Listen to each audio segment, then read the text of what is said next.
কবরের ভিতরে আপনাকে কেউ মোজাও দেবে না, জুতাও দেবে না, গরমের কাপড়ও দেবে না। জমিনটা কত ঠান্ডা হয়ে থাকবে, ওই ঠান্ডা মাটির ভিতরে আপনি কেমনে থাকবেন? বাপরে, এই ঠান্ডা মাটির ভিতরে আপনি কেমনে থাকবেন? দিলটার একটু বুঝান।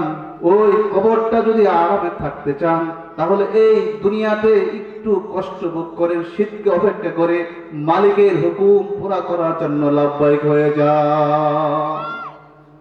দুনিয়ার ভিতরে যখন আপনি একটু কষ্ট স্বীকার করবেন, শীত আসুক, গরম আসুক, বৃষ্টি আসুক, রৌদ্র আসুক, যে পরিবেশ প্রতিকূল হোক না কেন, মালিকের হুকুম যখন আপনি পুরা করবেন, ওই কবরের ভিতরে তখন আপনার জন্য ঠান্ডাও থাকবে না, গরমও থাকবে না, আপনার জন্য জান্নাতের আরামদায়ক হয়ে যাইবে।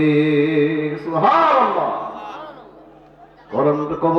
কবর জগতে আপনাকে জান্নাতের ব্যবস্থা করে দেওয়া হইবে।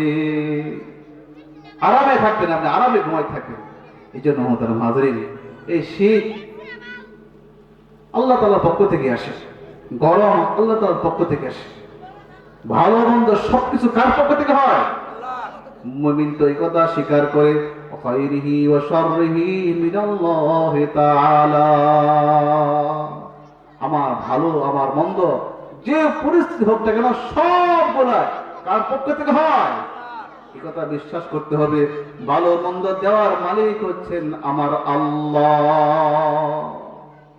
এই জন্য মুহতারাম হাজিরিন, আমরা আল্লাহ তাআলার খাস বান্দা, ইমানদার মুমিন বান্দা। ওই মালিক সব কিছু পরিবর্তন করেন, সব কিছু দেন, সব কিছু লালন পালন করেন। এই জন্য তার হুকুম পুরা করার জন্য আমরা তৈরি থাকবো তো ইনশাআল্লাহ। এই জন্য সবসময় মালিকের হুকুম পুরা করার জন্য আমরা তৈরি থাকবো ইনশাআল্লাহ। মুহতারাম হাজিরিন, আজকে কোরআনের মাহফিল, এখানে হক্কানি উলামায়ে কেরামগণ কোরআন হাদিসের আলোকে ঈমানি কথা বলবেন, দ্বীনের কথা বলবেন। যেন আমরা আমলের নিয়তে আমরা শুনবো, ঈমানকে বৃদ্ধি করার জন্য শুনবো, আমলকে বাড়ানোর জন্য আমরা শুনবো। একটা কথা যদি আমার জীবন পরিবর্তন হয়ে যেতে পারে, মুহতারাম হাজরিন, আমার এই ঠান্ডার ভিতরে, মাটি ঠান্ডা, এই ঠান্ডা মাটির ভিতরে আমার কবরের জগৎটা আরামদায়ক হয়ে যাবে। সুবহানাল্লাহ। আমরা কার বয়ে আসছি? আল্লাহ তাআলার বয়ে আসছি। আল্লাহকে খুশি করার জন্য আসছি, আল্লাহ তাআলাকে মহব্বত করে এই জন্য আসছি, কোরআনকে মহব্বত করে, কোরআনকে ভালোবাসে এই জন্য আসছি। মুহতারাম হাজরিন, যখন আল্লাহ তাআলাকে মহব্বত করব, কোরআনকে মহব্বত করব, আল্লাহ রাব্বুল আলামিন আলেমদেরকে মহব্বত করব, তখন আমাদেরকে মহব্বত করবেন তিনি হচ্ছেন আমার আল্লাহ।